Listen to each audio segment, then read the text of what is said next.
tarde a todos. Estou me ouvindo aqui.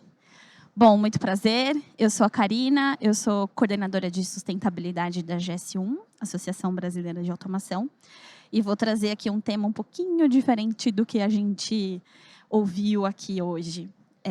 Bom, vamos lá. Trago um número e já faço uma provocação, perguntando o que será que significa 39%. A gente não vai conseguir interagir, mas vamos tentar imaginar aí o que poderia ser esse número. Bom, temos pouco tempo, então já tenho que passar aqui a informação, mas 39% das emissões globais de CO2 que estão relacionadas à energia e processos vêm, de alguma maneira, do setor de edificações e construção. Isso significa tanto as emissões diretas, né, aquilo que é consumo de combustível dentro das edificações, mas também a energia que é gerada fora, a energia e o consumo e emissões de CO2 que são consideradas indiretas, né, como a produção de cimento e aço. E aí eu trago um outro número para a gente continuar aqui a conversa. 1/3. O que será que significa isso? E, bom, 1/3 significa que uma parte significativa de resíduos gerados no mundo, especificamente aqui no Brasil, vem dos resíduos da construção civil. E prometo que vai ser o último, menos de 10%. Isso é, basicamente, a taxa ou os níveis de reciclagem de produtos, de materiais da construção. Isso é um relatório da Comissão Europeia e mostra que em diversos países a taxa de recuperação e reciclagem não consegue ultrapassar os 10%. E aí eu trago uma outra informação importante que é a demanda, né, por construção no mundo todo, né? Então, existem estimativas que dizem que a área total construída vai dobrar até 2060, o que significa dizer que a gente está construindo uma cidade do tamanho de Paris a cada semana nesse período. Então, é um número muito significativo. E tudo isso para dizer que o caminho da economia circular na construção, ele não é só desejável, mas ele é inevitável.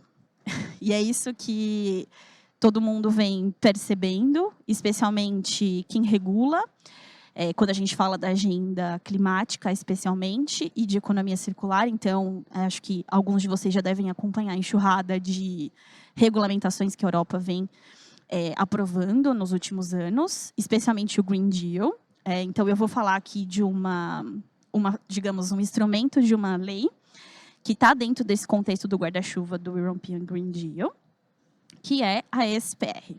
Opa, meu slide não passou. Foi demais. Então, vamos lá. ESPR, Eco-Design for Sustainable Product Regulation. Basicamente, a gente está falando de requisitos de sustentabilidade de produtos pensados a nível de design.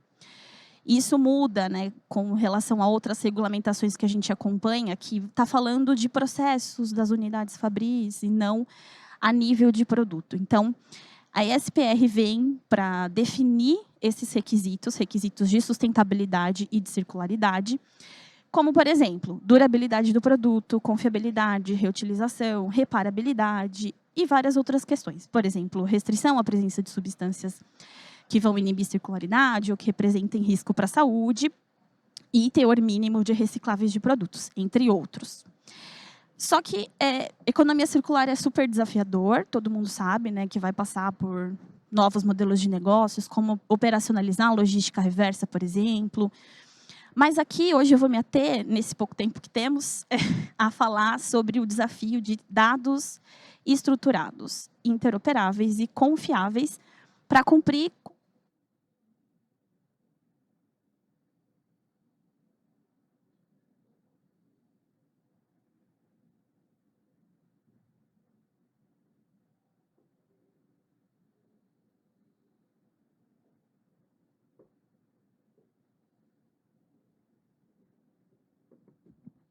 Vamos ver se vai aqui. Pronto, troquei de microfone.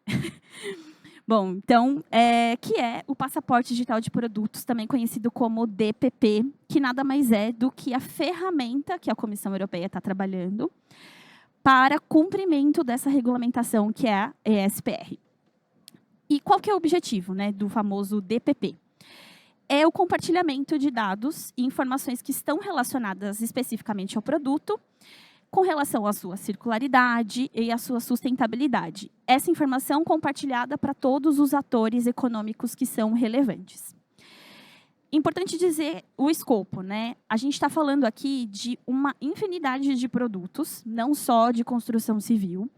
Então, qualquer bem físico que é colocado no mercado ou colocado em serviço no território europeu, incluindo seus componentes e produtos intermediários, vão estar passíveis ao cumprimento dessa regulamentação.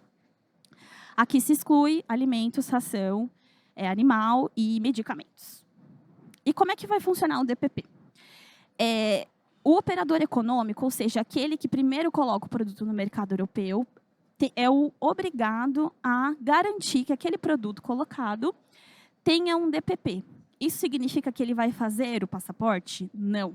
Ele vai demandar informações, por exemplo, se ele não é o fabricante ou dono dessa marca, para que seja colocado e que este produto tenha um passaporte, que basicamente é uma página web com várias informações relativas ao produto. Informações de circularidade, informações de sustentabilidade e informações relevantes, por exemplo, que caracterizem esse produto. Então, isso significa dizer que uma série de dados vão ser demandados de todos da cadeia para que exista uma informação estruturada disponível para, especialmente, reguladores. Então, por meio de o que eles chamam de DPP Registry, que nada mais é como se fosse uma lista telefônica, onde você vai ali buscar por um identificador único, e não é à toa que estamos aqui GS1 falando de identificadores únicos, que você vai conseguir buscar, então, essa informação do passaporte. E esse passaporte ele tem que ser lido pelo consumidor, ele tem que ser possível de ser, por exemplo, por meio de um QR Code ou outro suporte, né, de dados, levado a uma página web. E essa página também vai servir para, por exemplo, recicladores ou outras empresas que estão relacionadas a negócios circulares. Então, quem vai fazer o reparo, quem vai fazer uma remanufatura, quem vai fazer um reuso. E aí, o DPP, basicamente, ele tem... Opa, o slide não vai passando. Ele tem dois grandes subsistemas. Um deles é o DPP System, que vai olhar toda a arquitetura de tecnologia da informação, que vai estruturar como é que esses dados vão estar armazenados, distribuídos, níveis de acesso, compartilhamento, o próprio registry em si, como é que ele vai funcionar, e um conjunto que a gente chama de DPP Data, que é basicamente quais são os atributos, quais são as informações de circularidade que vão estar disponíveis a depender da categoria desse produto.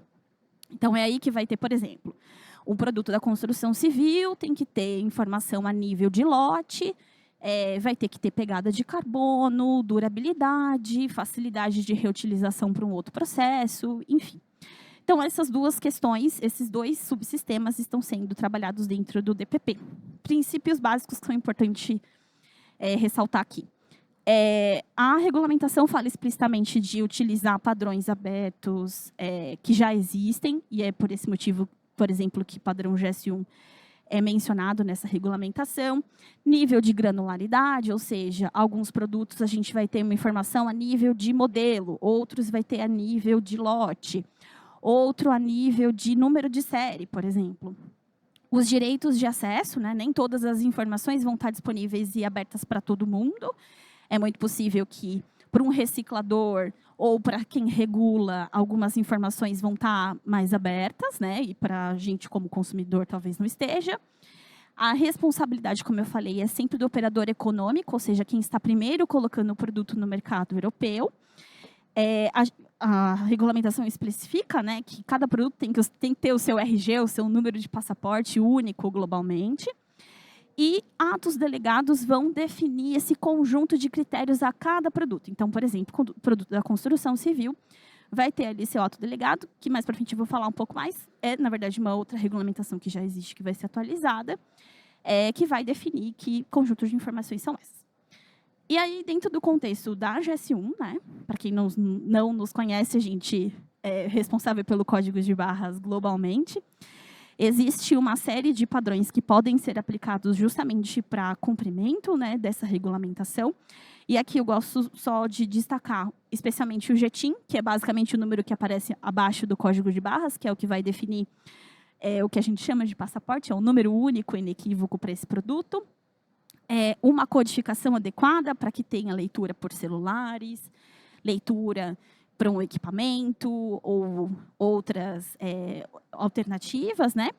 Um conector digital, que eu vou mostrar um pouco aqui mais para frente na apresentação, o que isso significa, nada mais é que uma URL padronizada, e um vocabulário para essa troca de dados, e aqui acho que conectando um pouco com o público que está aqui hoje, talvez faça muito sentido para vocês.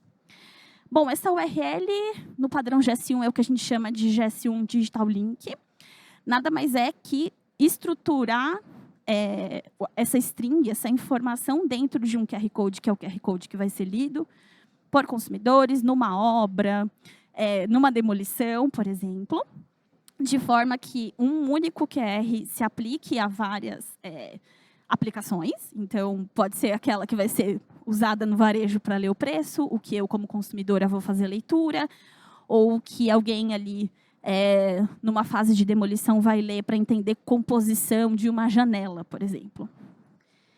Deixa eu passar aqui mais um.